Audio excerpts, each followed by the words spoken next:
நொந்து நூடுல்ஸா போயிருப்பீங்க. அப்படி இருக்கிறவங்களுக்கெல்லாம் தொழில் ஸ்தானம் இப்ப வலுப்பெறும். பதவி உயர்வு கிடைக்கும். நம்மள விட மோசமா செய்றான். இவன்லாம் ப்ரமோஷன் வாங்கி போயிட்டான். நம்ம வாழ்க்கை இப்படியே இருக்கே அப்படின்னு கஷ்டப்பட்டுருப்பீங்க. உங்களுக்கும் ப்ரமோஷன், புதுசா தொழில் வாய்ப்புகள் இதெல்லாம் தேடி வரக்கூடிய காலமாக இருக்கு. அடுத்தது பார்த்தீங்கன்னா, கன்னி ராசி அத விட சொல்ல முடியாத அளவு கஷ்டம். ரத்த கண்ணீரே உற்றுப்பீங்க. அவங்கெல்லாம் இப்ப இந்த கண்டக சனி விலகுது. திருமண தடைகள் இருக்கிறவங்களுக்கு அதெல்லாம் நீங்கும். கணவன் மனைவி ஒற்றுமை மேலோங்கும். அடுத்தது விருச்சிக ராசி.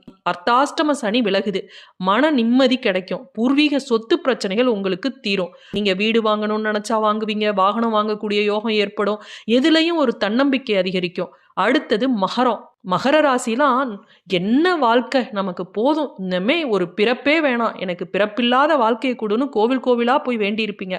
அப்படிப்பட்டவங்களுக்கு இனிமே தன்னம்பிக்கை அதிகரிக்கும். சகோதர வழியில நன்மை கிடைக்கும். எல்லா வழியிலயும் இனி நன்மைகள் தான் ஏற்படும்.